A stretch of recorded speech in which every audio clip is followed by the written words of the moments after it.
I'm joined by Antonia Beggs, who is the head of the Australian Open and GM of major events and operations at Golf Australia.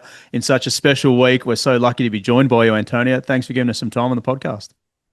Thanks so much, Kieran. Really appreciate it. And also really appreciate the fact you're on brand today wearing your Royal Melbourne top for us. So thanks for that. Yeah, I can't wear it anywhere else. It's a bit of a flex that I have been to these places. So it's a nice thing. But we'll touch on Royal Melbourne off the top, Antonio. It's an amazing event. It's the biggest Australian Open in years that we've had, and it hasn't hosted it since 1991 on the composite course. It's an incredible feat to get it up and going. How did you go about it? And, it's really special. Yeah, it is. And look, we're so blessed with the golf courses that Australia have. One of the big guiding principles of the Australian Open is for it to be played on the best courses in Australia. There's obviously lots of fights over who's number one, but Royal Melbourne is always up there. And you've already mentioned it. The composite course is that wonderful opportunity, which is rarely played, to really lift it and bring the players' excitement as well as the fans. And look, Royal Melbourne came to us much earlier this year and said, look, if the event is going to be in Victoria, we would love to be able to support the Australian Open. We haven't hosted an Australian Open, just like you've said, for many years.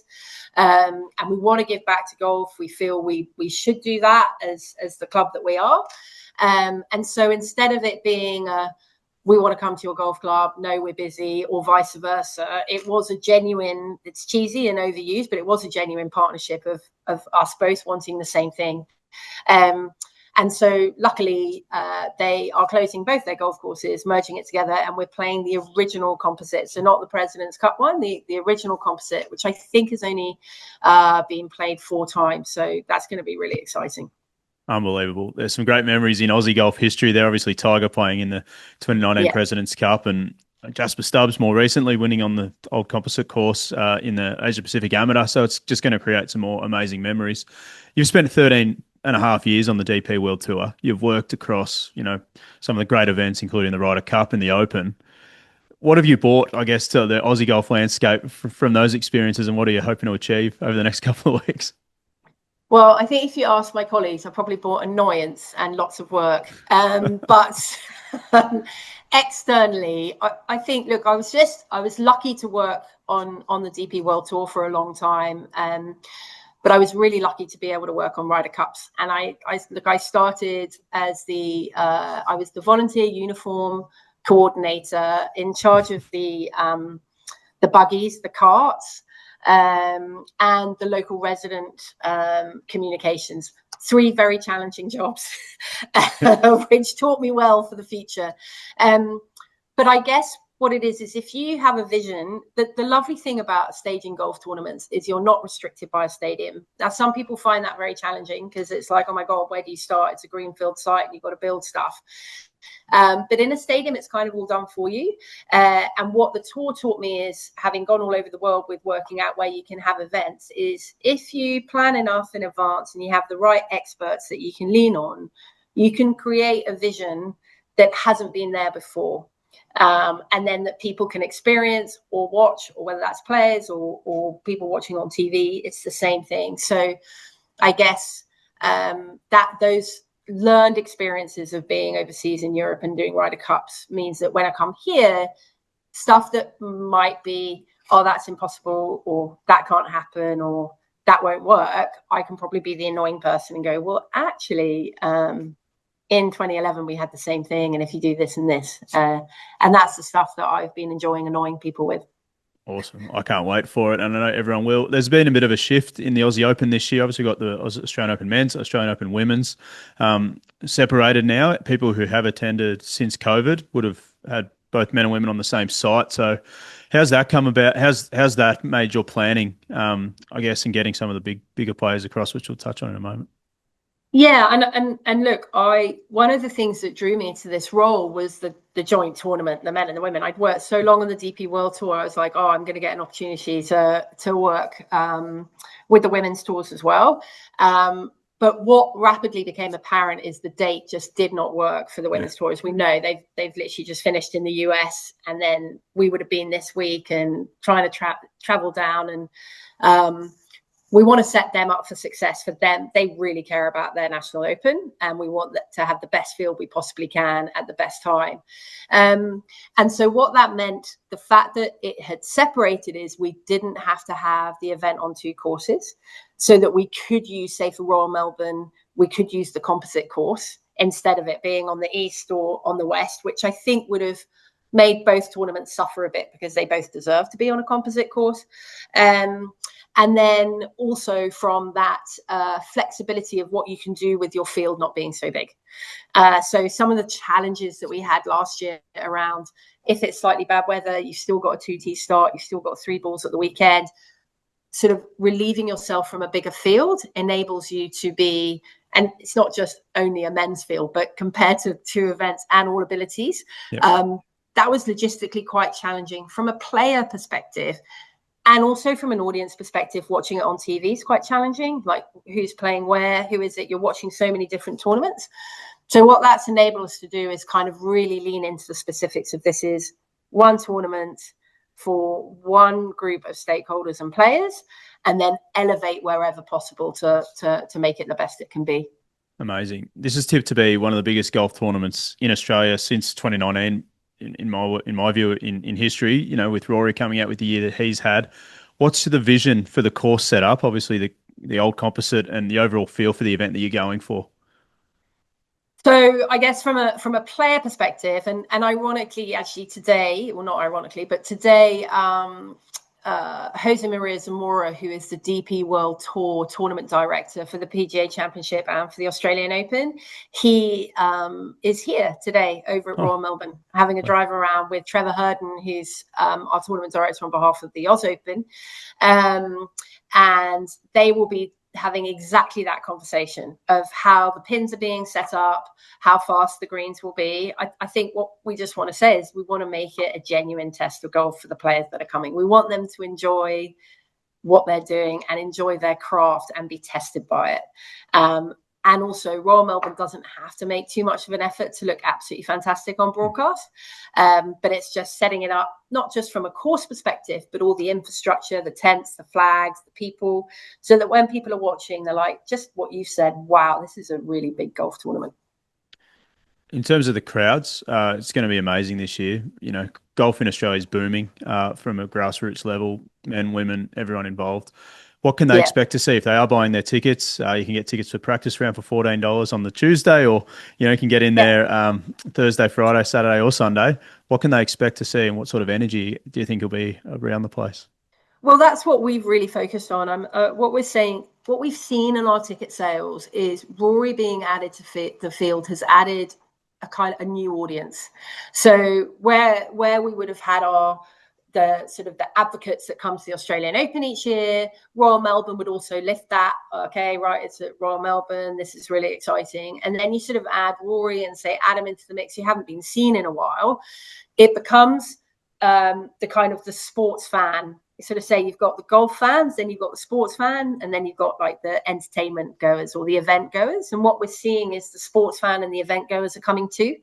So what we are planning to do is sort of give them a platform that they go, oh my God, this is really good fun, I want to come back every year. So we've got the 19th again, which is sort of our main fan precinct. But in that we've got, and I always have to try and remember, I don't just reel off a whole load of alcohol bars, but there are a few of them. But like, say, whether that's the Asahi Bar, Isle of Vodka, Liquorland Lounge, but we've also got great activations from our partners. So simulators from Big Swing. We've got Adidas doing in a whole interactive zone. We've got the Kids Zone powered by Ripper GC, who support our My Golf program, which will be fantastic. And some of those players will be coming down to see the kids and do some clinics. Amazing F&B. So whether that's Miyagi or Grady, like those sort of kind of great places. Out on the 16th, we've got a big sports bar, the Tab Sports Bar, big screens. We've got the American Express Ticket Plus. So for someone coming so it's kind of, instead of a $40 ticket, it's a $100 ticket, but it's somewhere that you can come and it's like Royal Stacks burgers, big screen, shade from sunshine, hopefully not rain. That's sort of out on the 12th fairway. We've got more grandstands, more leaderboards. So it's even if you're not watching the golf, there's loads to do, I think is what I'd say. Right. And what we have done is we've kept that policy of up to the age of 17, it's free entry, because we just want to encourage as many juniors to come, families to come, to hopefully be inspired and to get sucked into the great game of golf. Oh, it's amazing. And $40 for your Thursday and Friday tickets to see, some of the world's best players on one of the world's best golf courses. It's unbelievable, the access that they're going to have for that week. There's another amazing carrot being dangled for the players, not only to come down here, but also the Masters and the Open pathway now. It's amazing. And even spoke to Lucas Herbert last week. He's putting a hell of a lot of effort into this year's Aussie Open, bit of a mini training camp down on the Sandbelt the week before.